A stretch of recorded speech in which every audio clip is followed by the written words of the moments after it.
2026-ի ապրիլ ամսվա տվյալներով կենսաթոշակների եւ նպաստների անկանխիկ գործարքներից հետվճարի տրամադրման ծրագրից օգտվել է 531,038 կենսաթոշակառու եւ նպաստառու։ Ապրիլին արձանագրված հետվճարի միջին չափը կազմել է 8080 դրամ։ Հիշեցնենք, որ գործող կարգի համաձայն կենսաթոշակի եւ նպաստի քարտերով անկանխիկ գործարքներ կատարելու դեպքում քաղաքացիներին տրամադրվում է 20% հետվճար, սակայն ոչ ավելի քան ամսական 10,000 դրամը։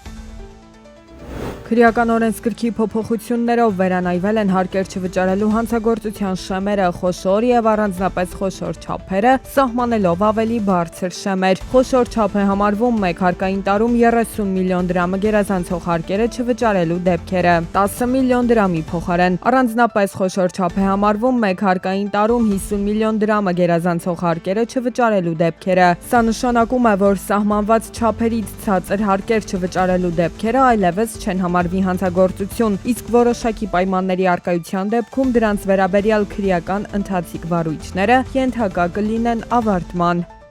Հունիսի 1-ից Ռուսաստանում լիարժեք գործելու է ապրանքների մատակարարման ակնկալման հաստատման համակարգը։ Համակարգը վերաբերում է ԵԱՏՄ անդամ պետություններից, այդ թվում Հայաստանից Ռուսաստան, ավտոմոբիլային տրանսպորտով ներմուծվող ապրանքների շրջանառությանը։ Թեև սպոտի շրջանակում պարտականությունները պաշտոնապես կրում է ռուսաստանյան ներմուծողը, համակարգը ուղղակիորեն առնչվելու է նաև Հայաստանից Ռուսաստան ապրանքներ արտահանողների վրա։ Առանց Ռուսաստանում ձևավորված մատակարարման ակնկալման փաստաթղթի հիման վրա ներկայացված QR կոդի ապրանքը ֆիզիկապես չի կարող ներկրվել Ռուսաստանի Դաշնության տարածք։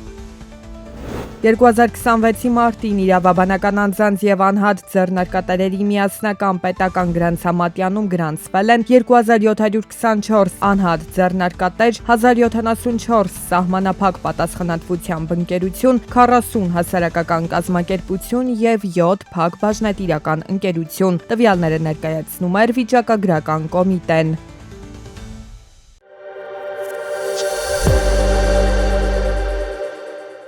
Չինաստանի եւ Միացյալ Նահանգների պատվիրակությունները կքննարկեն փոխադարձ մաքսատուրքերի նվազեցումը։ Յուրաքանչյուր կողմի համար առնվազն 30 միլիարդ դոլարի արժեք ունեցող արտադրանքի նկատմամբ։ Այս պայմանավորվածությունների իրականացումը ոչ միայն կնպաստի Չինաստանի եւ Միացյալ Նահանգների միջև երկկողմ առևտրի կայունացմանն ու ընդլայնմանը, այլև օգտակար օրինակ կդառնա գլոբալ բաց համագործակցության համար։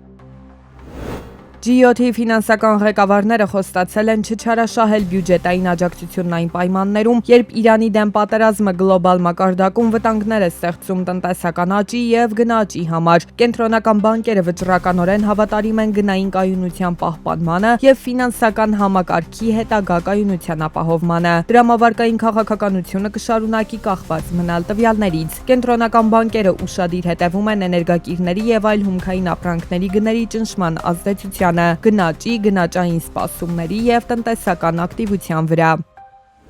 Մեծ Բրիտանիայում էլեկտրաէներգիան այս ամառ կթանկանա, հասնելով 2023 թվականից ի վեր ամենաբարձր մակարդակին։ Սակագների աճը զգալիորեն բարդացնում է Անգլիայի բանկի պայքարը գնաճի դեմ։ Ավելի վաղ ակնկալվում էր, որ գնաճը կշարունակի նվազել եւ կհասնի 2% թիրախին, ինչը հնարավորություն կտար իջեցնել տոկոսադրույքները, սակայն այժմ այդ սցենարը դժվար իրագործելի է։ Էներգակիրների բարձր գները կարող են նոր կենսական ծախսերի ճգնաժամ առաջացնել։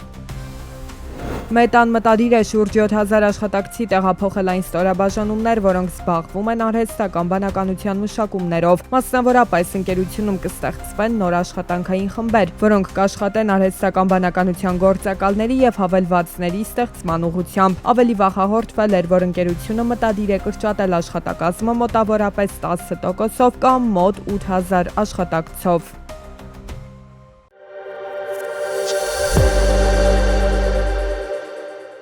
Մոսկվան եւ Պեկինը գործնականում ավարտին են հասցնում արտաքին ցնցումների հանդեպ դիմակայուն տնտեսական համակարգի կառուցումը։ Ռուսաստանի Դաշնության նախագահ Վլադիմիր Պուտինի Չինաստան կատարած 25-րդ այցի օրակարգի հիմքում պարզապես հայտարարություններ չէին, այլ հստակ տնտեսական հաշվարկներ։ Ստորագրված 20 համատեղ փաստաթղթերը փաստում են, երկու երկրների ռազմավարական գործընկերությունը արդեն արձանագրում է կոնկրետ թվեր։ Երկկողմ ապրանքաշրջանառությունն արդեն երրորդ տարին անընդմեջ գերազանցում է 200 միլիարդ դոլարի նշագիծը, սակայն ընթացիկ տարվա սկիզբը ցույց տվեց, որ սա սահմանագիծը չէ։ 2026 թվականի առաջին 4 ամիսների ընթացքում երկու երկրների միջև ապրանքաշրջանառությունն աճել է 20%-ով։ Չինաստանն ու Ռուսաստանը պետք է ռազմավարական հենարան լինեն միմյանց համար, վճռականորեն աջակցեն միմյանց այն հարցերում, որոնք շոշափում են երկու կողմերի առանցքային շահերը եւ հակազդեն հեգեմոնիայի դրսևորումներին։ Առևտրային տեմպերին զուգահեռ փոխվում է նաև համագործակցության որակը։ Մոսկվան եւ Պեկինը դուրս են գալիս ավանդական հումքային փոխանակման շրջանակից։ Այս անգամ ուշադրության կենտրոնում են հայտնվել վերականգնվող էներգետիկայի հեռանկարները եւ ցածր ածխածնային գեներացիայի համատեղ նախագծերը, որպեսզի տնտեսական կապերը անկախ լինեն արտաքին գործոններից, կողմերը շեշտը դնում են սեփական լոգիստիկ ենթակառուցվածքների վրա։ Տրանսեվրոպական միջանցքների արդիականացումը թույլ է տվել զգալիորեն մեծացնել ինչպես բեռների, այնպես էլ ուղևորների փոխադրման արագությունը, ստեղծելով արևմտյան երթուղիներին այլընտրանքային ցանց։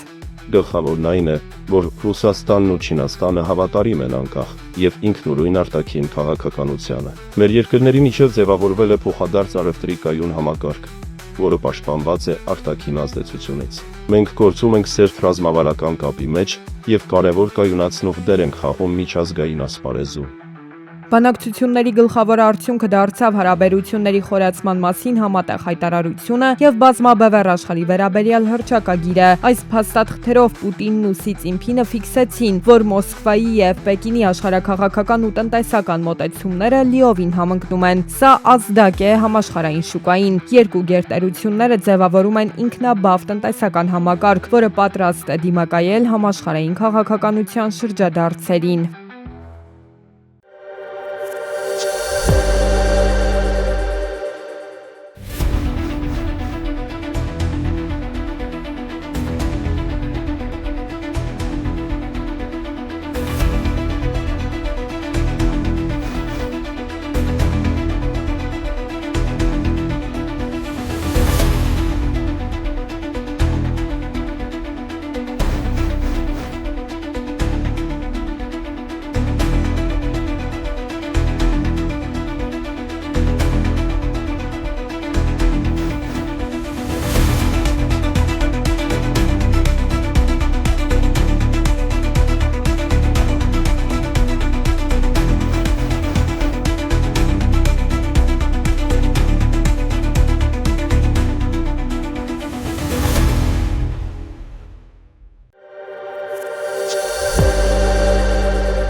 Հայաստանի սահմանային անցակետերում նախատեսվում է ներդնել e-Gate էլեկտրոնային անցակետի համակարգ։ Դրա ներդրման շնորհիվ նվազեցվում է մարդկային գործոնի ներգրավվածությունը սահմանային հսկողության առաջնային փուլում։ Էապես կրճատվում է քաղաքացիների սպասարկման եւ սահմանահատման ժամանակահատվածը։ Համակարգը հնարավորություն կտա ավտոմատ կերպով իրականացնել անձանց կենսաչափական տվյալների ստուգում եւ նույնականացում։